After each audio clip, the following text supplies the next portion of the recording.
Good afternoon or good evening, everyone. I guess is more appropriate. This is our Black Love Dialogue pop-up. I am your host today, Montoya Smith.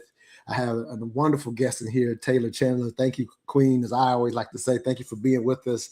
As I told you, I've been following your work for years, and I know I am Taylor Chandler, I think is what you go by on IG. That's how I follow you. I know that you are a family and marriage therapist, but anything else you want to add to your background, please take the time, because we got 30 short minutes with you, so we're gonna get into it as quick as possible. I love to just dive in. So I'm a licensed marriage and family therapist. I'm also a personal development coach, and I have a background, spent 10 years in the fitness industry as a personal trainer, a large group trainer, a health coach, fitness nutrition specialist. So did all of that. Fitness is still a really big part of my life. So I really consider my work to have 4 big pillars: marriage, family, health, and wellness. So that's what I do all day. Oh, you do it very well, I must say. Thank Again, you. I've been following you on IG specifically. I just graduated to your YouTube page, so I'm glad to have found that. And so we'll definitely let everybody know how to follow you before we get off this broadcast. But what we do with the Black Love Dialogue, as I was kind of mentioning to you, right before the show, we actually have a private podcast. And really what it is a private Zoom where I bring like award-winning relationship coaches, therapists, all who are married. One of ours has been married 35 years to his high school sweetheart. So we're doing these deep dives on this concept of long-term pairing in marriage. That is definitely the focus. And so since I watch you do this all the time, I was like, thank you for accepting my invitation.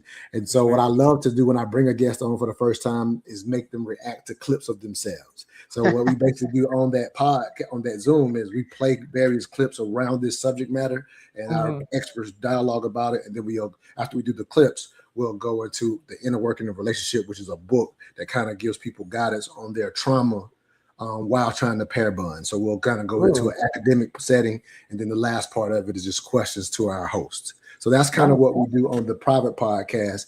This right here is just a promotion for that private podcast, and you're actually our first guest that's outside of our regular host to be a part of our pop-up. Yeah, I like it. Yeah, my extras, they're great, but I'm like, if I can get Taylor, I'm gonna get her on this thing. Well, I really appreciate that. I love being brought into the fold. That's exciting.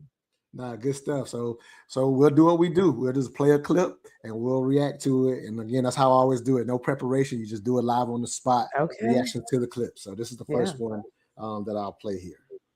Black people were not taught the same dating scripts or socialized to date the same way that white people are. From a young age, white people teach their children how to build successful relationships with the opposite sex. They allow their teenagers to have boyfriends because they see dating as a way to build a social skill. They are taught formal dating etiquette.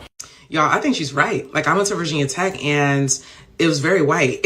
And the way white kids were dating was distinctly different than how I could compare it to like Atlanta, which is where I moved to after I graduated from Tech.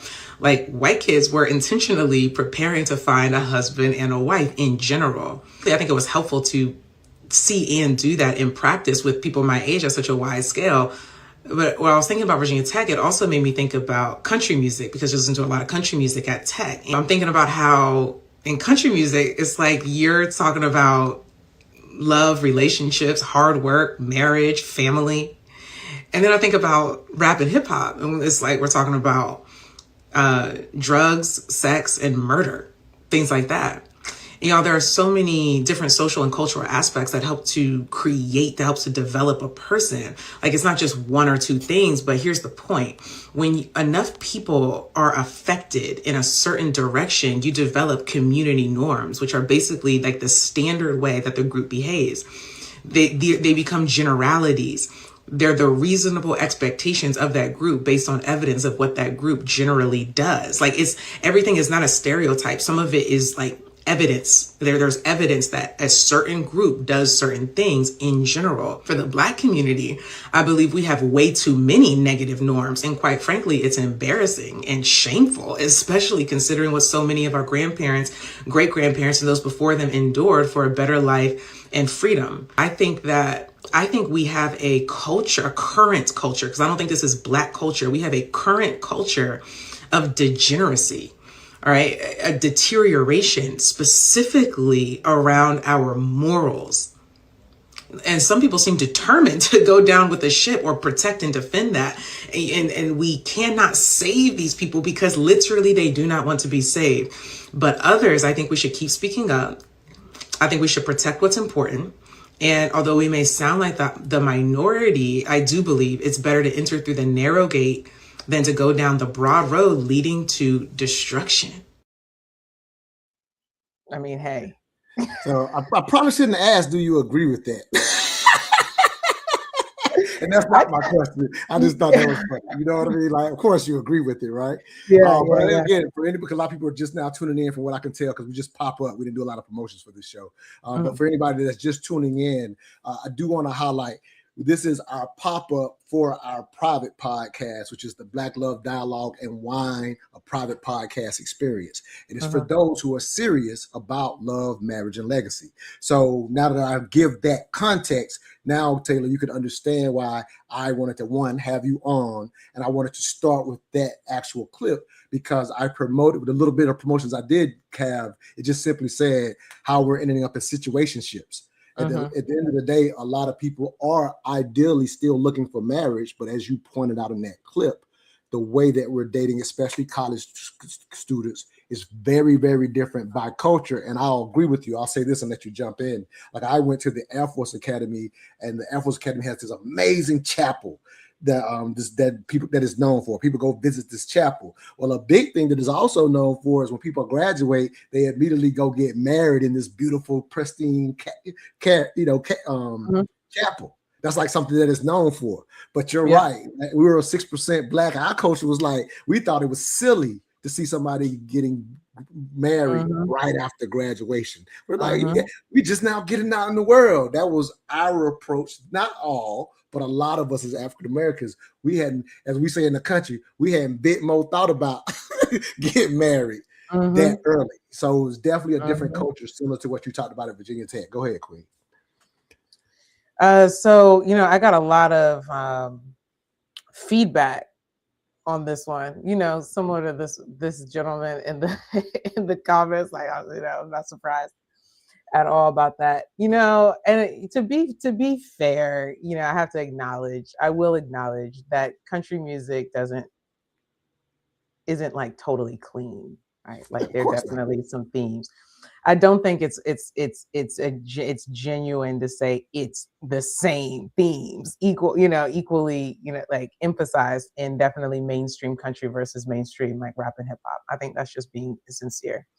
So I want to address that, because I didn't say that blatantly in the reel. So I just want to say that for the record, like, I get it. And also, I still stand on what I said. I think that's just. Can I back you up real quick and then let you finish your? So let me back you up, because here's something when it comes to these dialogues that we say are so important. So, and I know this is something you agree with, but I always like to point this out. We have to understand that when we're having important dialogues, generalizations is how humans speak. You were generalizing. Yeah. But that's something that in today's world, where it's your truth versus the truth, people love to shoot to the exception to negate what you said when you were only generalizing. So let me make this real clear. When you're generalizing, as Taylor was doing, she understands that all country music ain't great. But generally speaking, she's just saying what they generally talk about. So I do want to back you up, since you wanted to make that point. I appreciate that. Yeah, because people, I do dialogues where I explain the generalization conversation off top, because I don't want to be arguing over exceptions all night, because now we can't get into that. That's a good disclaimer to start with: the generalizations, the alls, not all people, the blanket statements, all of that.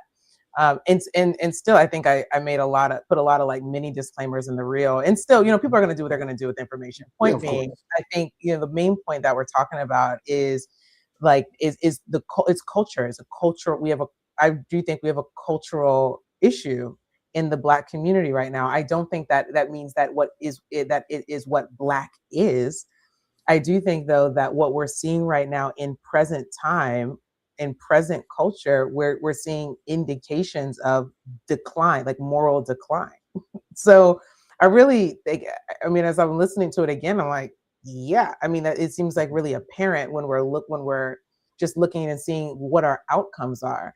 This is beyond just like someone's personal experience and what an individual sees outside of their door. We're talking about like what's showing up like in data, like what's showing up, what's going on with children, what's going on with households, what's going on with economics, what's going on with like it's showing up in every area is indicating that we have a major problem.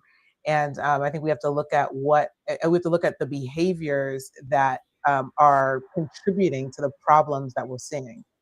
Yeah, let me ask you specifically about when you were highlighting being at Virginia Tech and how it was different. So if you could just kind of, build on that, because again, that's what I was in agreement with too. At my college, definitely a difference. And of course, all the white people didn't get married, right? But I'm just saying, generally speaking, it was some black marriages in that same chapel too. So again, I'm not saying no black. Again, we're generalizing, but generally speaking, it was the last thing on our mind. Whereas a lot of, like you said, white people looked at that period very different. So if you could just kind of expound on that for yourself personally at Virginia Tech. Yeah. So what I noticed is parents were a lot more involved in the process. Like parents are asking questions. They're essentially coaching the kid from the sidelines. They're checking in on who they're dating, what's going on, and they're essentially setting it up. It's not as extreme as like an arranged marriage, which at this point, I don't think the Black community would. I think the Black community might need some arranged marriages and have some things intentionally set up. But it's almost like a fantastical idea. But honestly, like I'm serious. I think it's not a bad idea at this point to get sort of pragmatic about relationships in the Black community, especially. I think. So as far as like what was going on at Tech, there was parents a lot more involved, more out loud, more explicit about what is supposed to happen in the dating process. So I think that was a huge difference. There's a cliche, is that the right word? A cliche like saying, the ring by spring, which is a real thing. And like you said, this isn't every single white person. Everyone's not there to get their MRS degree. And though it's like we're talking about generalities and norms, it's enough people to create a sense of like a norm of behavior that's happening with white kids, white students.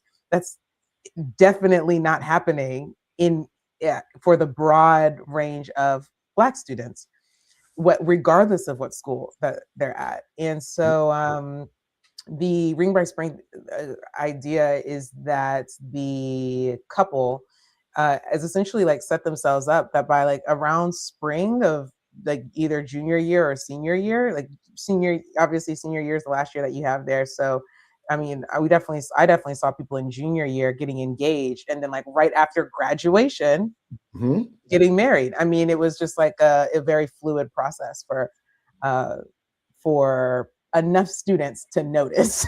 Absolutely. Well, I've seen particular people before social media got as big as it, because again, I've been doing radio before I wasn't even called podcasting when I started doing this, right? I'm talking about on Blog Talk. So that wasn't even the term. But for years, when I started watching others on videos and before YouTube was the biggest thing, they were saying culturally that is an expectation. Go get your degree and your MRS. Again, like that was encouraged for white girls in general. And again, we're both talking about seeing it playing out in actuality, because here's again a cultural thing. And people may look at, when you say the Black community, or may think we're being negative, we're talking about the things that are necessary to move us forward by having more pair bonding and more marriages that can be successful. And one of the advantages has been, here's our messaging as a culture. We didn't even got to use rap music for this, but our message is, I always talk about culturally, my mother,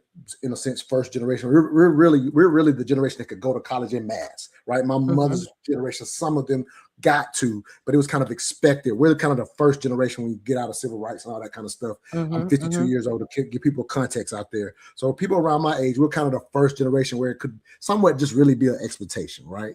But I say all that to lean into this. So due to that, and basically women in particular having opportunities they never had before, but what what was said in our community was go to school, get a good education, get a good job. Well, for our generation, for women, it was like the first time, like, you're in college, go do your thing, get your career first. That's what we're leading with, not with, as you said, other cultures, or while you're there, find your significant other. And here it is, it's also from the mindset of, even if they're not lining up to get married right out of college, they're still expecting to find their person that they circle back around, whether it's 3, 4, 5 years later after college. Quite often you'll find out, hey, when did y'all meet? Oh, we met in college. Because here's from a practical standpoint, for women who are fortunate enough, in a sense, to go to college, and men who are fortunate enough to go to college, it is the last time you will have the amount of people, the amount of people that you will have around you that are similar to you. At the end of the day, we typically want to marry people who are similar to us in ways. So once you get out into the workforce, you will never be surrounded by a number of women who are on your level, even in the workforce. You can go into a high-end job. If you go into a high-end job, you will be in the management. That is not the same amount of women that'll be around you when you were in college, vice versa for women. So it's also the last opportunity to be around a mass of men or women on your same level or circle. That's another practical aspect to doing it while in college versus getting out in the workforce and trying to, like, do I go to bars? Do I go to lounges? Do I go to a book club? Like, you're just trying to find it once you're out in the world and then got your career. So that's something that we do encourage. It has nothing to do with rap music, but it's not helping us pair bond long term. Right, for sure. So any thoughts on that? No, I think you said it. I think you kind of. I think you really thoroughly. Go to another clip. Yeah, let's go to another. Absolutely. One. Yeah. So anybody that's watching, we're just kind of dialoguing about what I'm saying is how our community, generally speaking, ends up in situationships. But we actually want long-term pair bonding. But there are things, as you said, I agree with you, that we're doing culturally that maybe we're not thinking about, that's not actually helping us in the long run. Sure. So here's a clip actually for myself. So I'll use myself for once. Then I got one more for you, and we'll get you out of here. Black people were not taught the same dating scripts. At the end of the day, how many of us have fallen in love with the concept of love, or that he or she is so incredible, and that's been, in a sense, the start, and people went all the way to the altar just based on that, not understanding marriage and what its purpose really is. We are the first generation to be raised with movies, so we've confused and placed love before legacy, and we have it backwards. It's legacy before love. Marriage is about commitment to family and children. All I ask is that you think.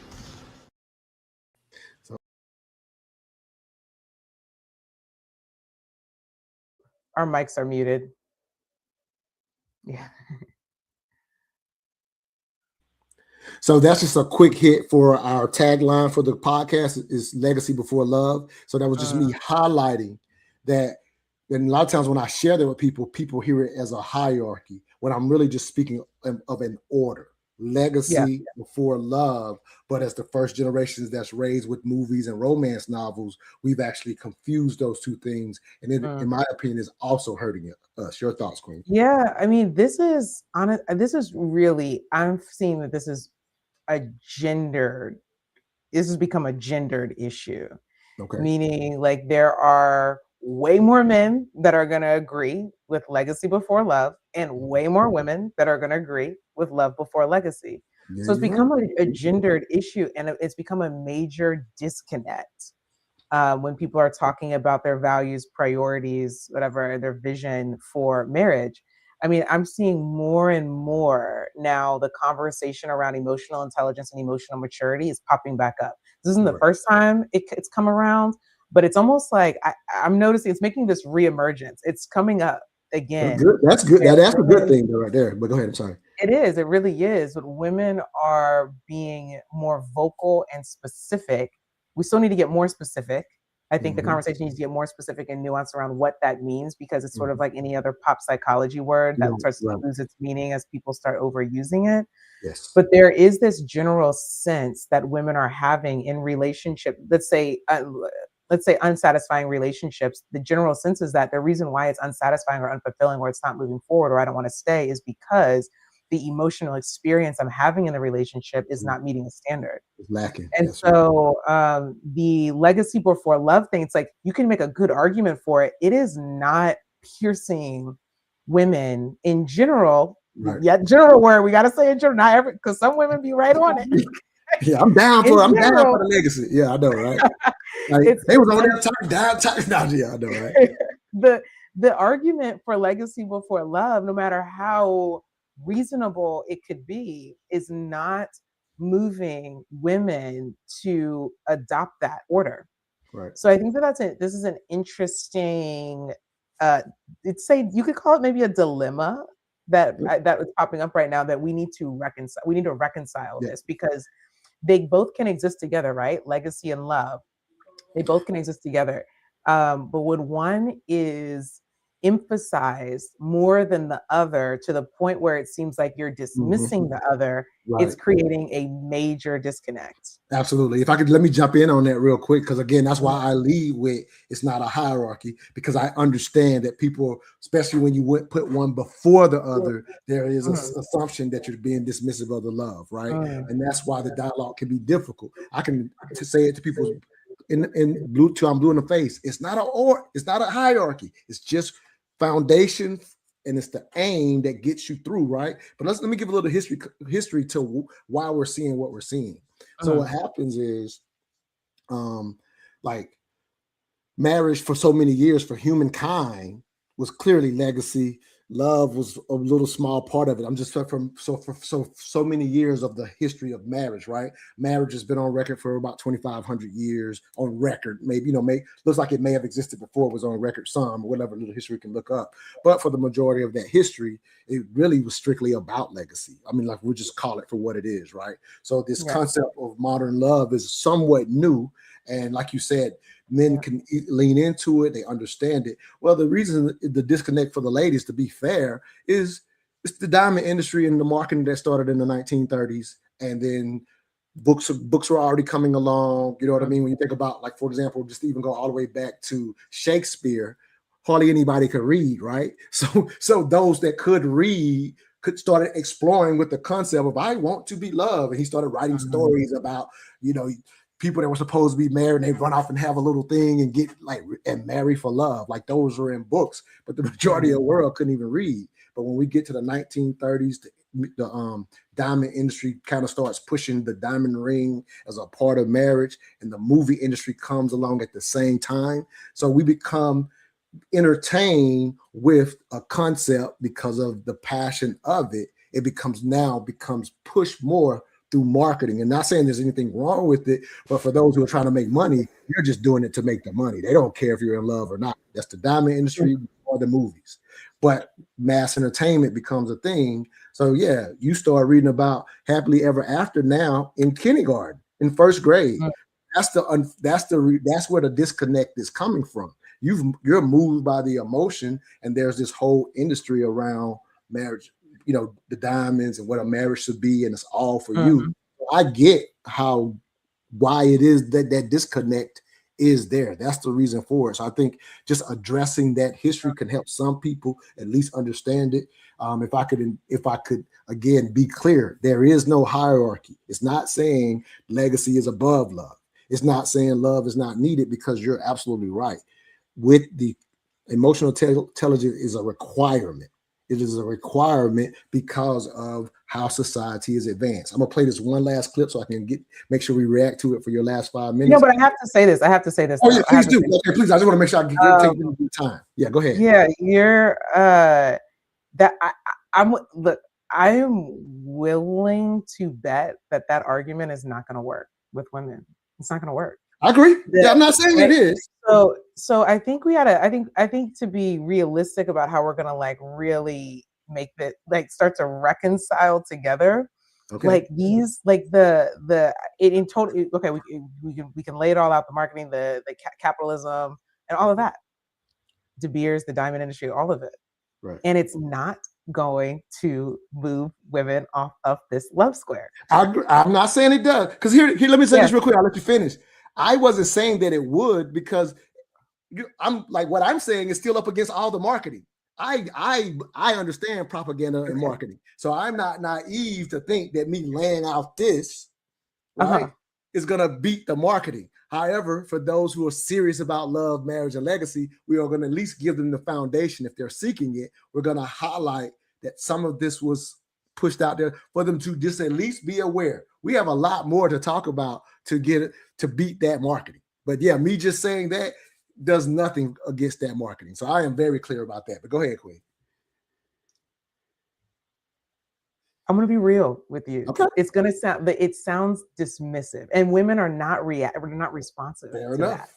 that. So real. Like it's like to chop it up to, and I hope you understand. Like I totally understand what you're saying, and I'm hearing you clearly. I'm listening. Thank you. Yeah, I'm a really good translator between men and women, and I kind of know how things gonna hit. All right, and realistically, like it like chopping up to marketing, it's like that it can be a valid argument, but it honestly can come off as dismissive, like, okay, well, you were just influenced by the system.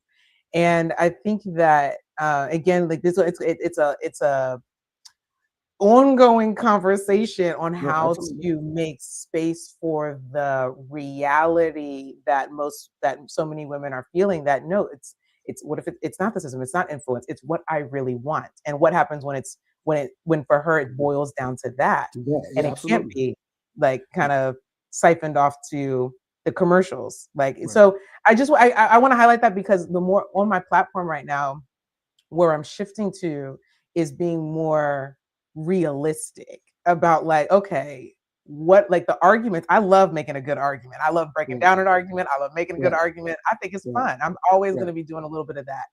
And there's this like realistic, sweet middle spot where it's like, okay, like where can we concede? Where can we give? Where can we make space for the thing that the black and white argument says that shouldn't count, or we shouldn't pay too much attention to that. And yet we're going to use our emotional intelligence to say, but you care about it. And how do we still make space for it? So I just wanted to say that, because I'm going to hear this. What you're saying is absolutely my aim. I'm actually, I was just giving the context. I wasn't making an argument. So I do want to, because again, I just want to share it just for awareness. Yeah. I'm not even that, I wouldn't dare think that's enough of an argument.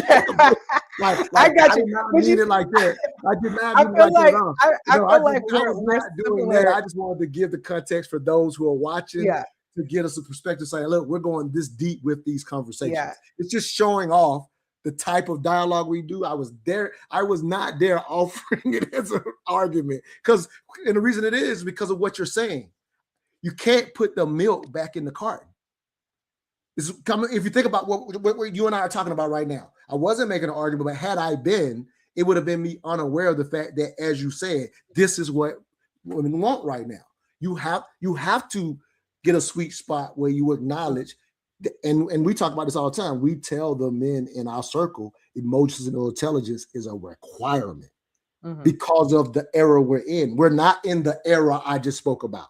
So I wouldn't dare offer that era as something we could use for today. We got to find the sweet spot.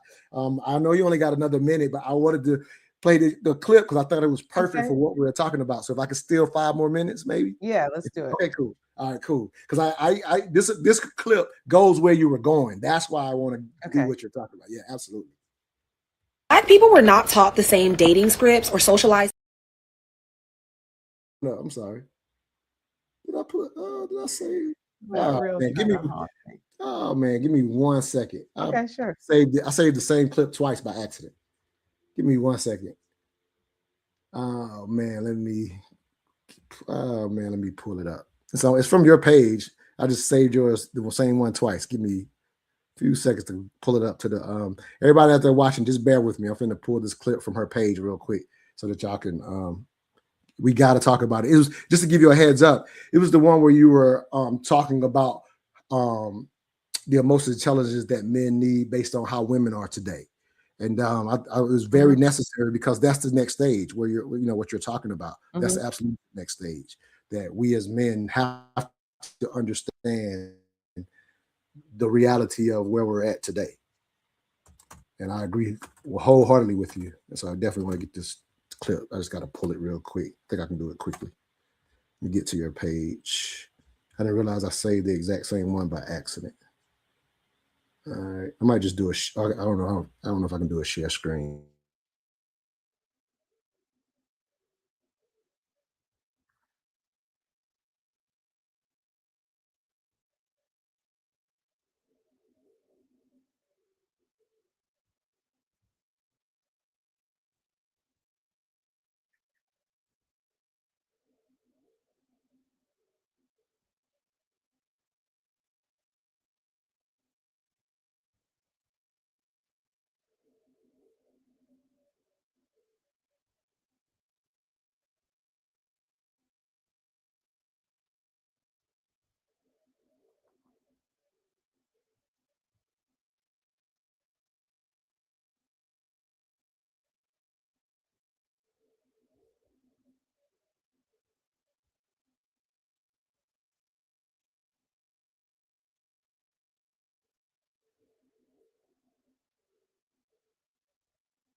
Actually, I didn't realize I was muted. I was telling y'all, we got one more minute, y'all. We're almost there.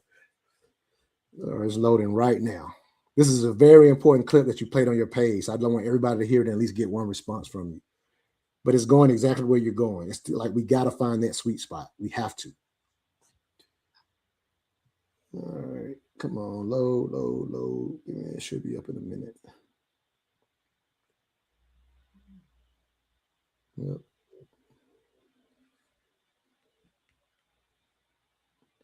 All right. If it don't load, I'm going to go ahead and close her out. All right. Looks like it's taking too long to load. I just got it. Okay. It is.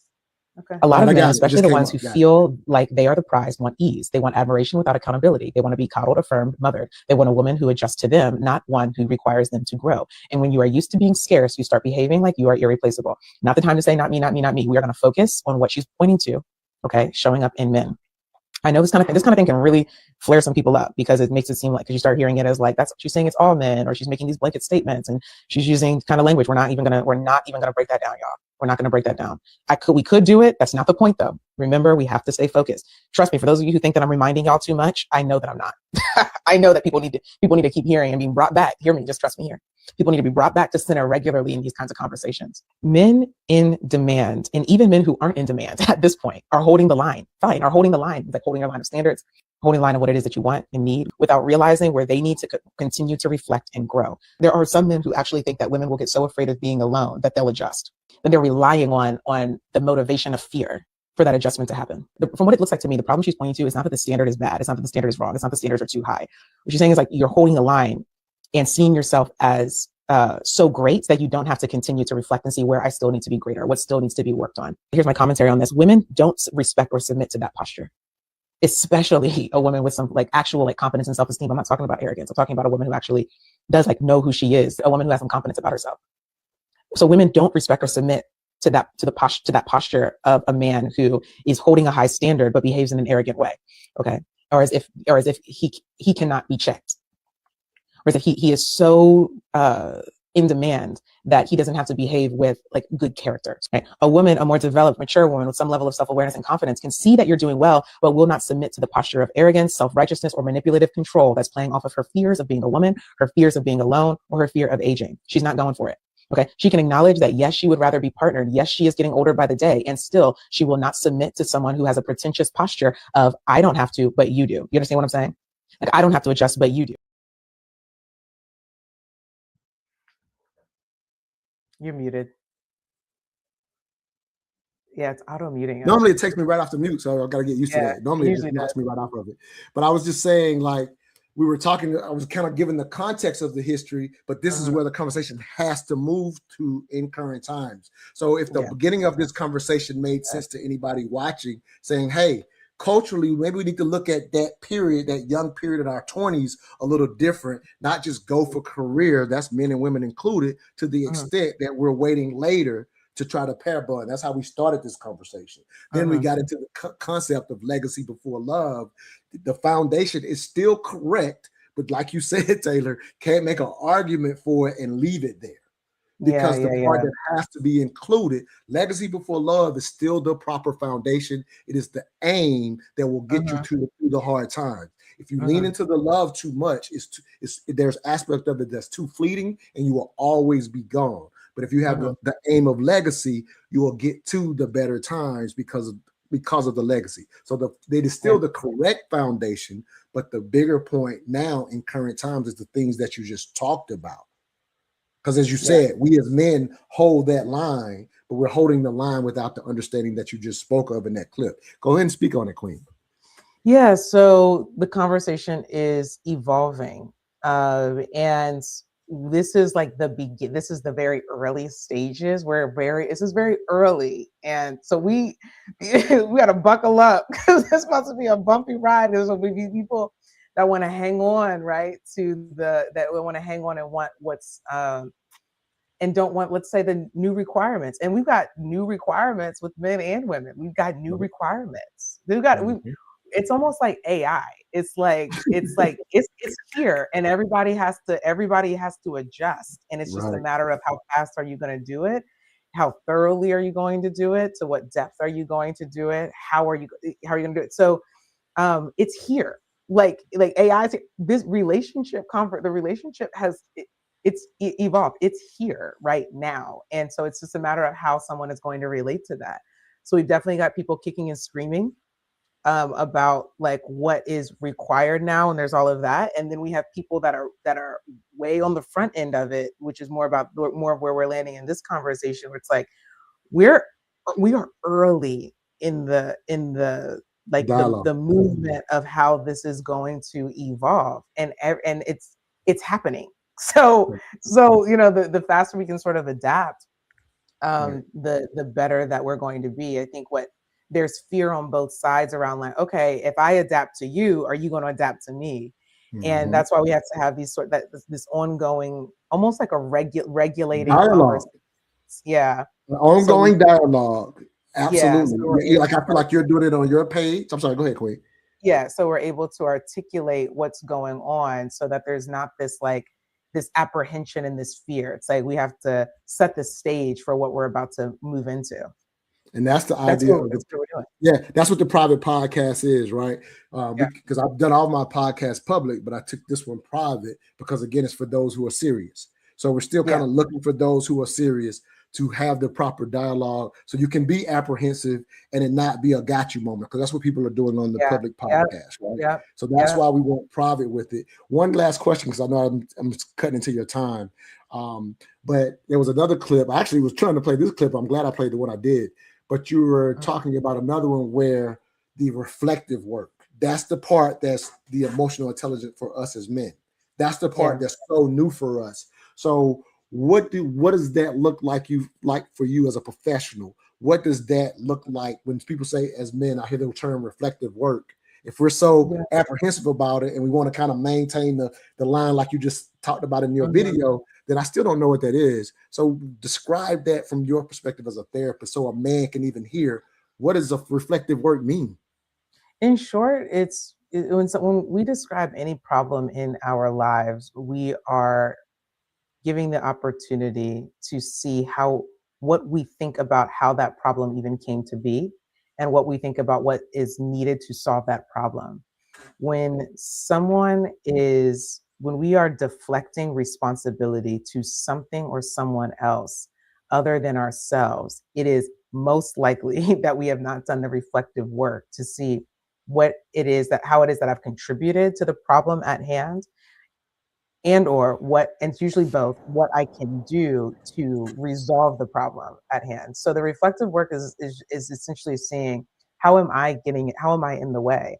How do I completely take responsibility for where I am and where I want to go.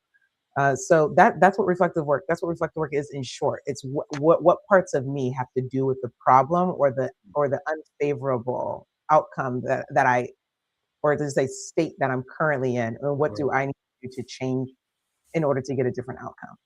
Yeah, and that's super difficult based on, for the most part, I have a book called Re-Education of the Negro, and I got one where we asked this question, how have men changed over the last 50 years versus how women have changed over the last 50 years? For the most part, as men, generally speaking, have not. So since we have not, even though, again, we can give the definition of reflective work, we hate how it looks and feels because it seems so different from tradition. But I will tell anybody watching it and let her get back to her time that it is the necessary work in the new age. While I big up legacy before love, it is still the foundation. If you do not add in this reflective work, Taylor had another cut that I planned to play talking about how sisters are not going to put up with certain things. And it's actually right. You cannot, as you said, say, hey, I'm the prize, which is the silliest comment ever to me as a man. Think that you are the prize, and I think that sets you up to receive what you want. No, they're not going for it, you know? And so that's it. So if you will, Queen, let them know how they can follow you. Thank you for the extra 10 minutes, my bad, on the technical stuff. Yeah, well, it's okay. I appreciate you being mindful of the time. My name on Instagram and really everywhere is I am Taylor Chandler. My Instagram, my TikTok, I am Taylor Chandler. My website, IamTaylorChandler.com. You can type it I am Taylor Chandler on YouTube. You'll find me there. I have a podcast called Boundaries and Grace that has about like 130 episodes now. It's on Apple, Spotify, Audible, Amazon Music. So basically wherever you listen to your iPod or listen to your podcast, that's where you can find me. There's a lot of good content on there that's not on YouTube because I started it like 6 years ago now. So that's where you can find me. I am Taylor Chandler. Thank you so much for having me. Great. I'm gonna end it with our promotion for our Black Love Dialogue podcast, which is every fourth Sunday, 8 p.m. It is a private podcast, so you do have to DM me. We do charge for it. Of course, Taylor, you're being invited for free if you're there, because I want you to. We need your. Basically, we're trying to find people who are serious. We're not playing with this. Again, all of our therapists and relationship coaches are married for years. So I'm gonna end with this promotion, and thank you for your time, Queen. And you were wonderful, by the way. Let me say that as well. Thank you so much. What if the real problem with modern dating isn't a lack of love, but a loss of order? Welcome to Black Love Dialogue and Wine, a private podcast experience for those serious about love, marriage, and legacy. This isn't surface level romance. These are intentional conversations reclaiming the strongest love ever known, Black love. In today's dating culture, we've normalized trauma bonding and calling it commitment. We've romanticized love while forgetting marriage was built for legacy before feelings. At Black Love Dialogue, we restore balance, honoring love and structure, emotion and purpose. If you're seeking love, strengthening it, or preparing for marriage, this private experience gives you the mindset and resources to build lasting pair bonds. This private Zoom takes place 8 p.m. Eastern, last Sundays of the month. So get your tickets on eventbrite.com and bring your flash so we can toast and deep dive into legacy before love, featuring therapists Makaya Dominguez, Marilyn Odwini, mental health advocate Chris James, and award-winning relationship coaches Fala Antoine, Derek Cecile Clark, and Vaughn the Love Alchemist with over 35 years of marriage. All right, y'all. We out of here. Thank you for your time, Queen. Bye. Night, y'all. Thanks so much. I appreciate you. Can I DM you? I'm sorry. Yeah.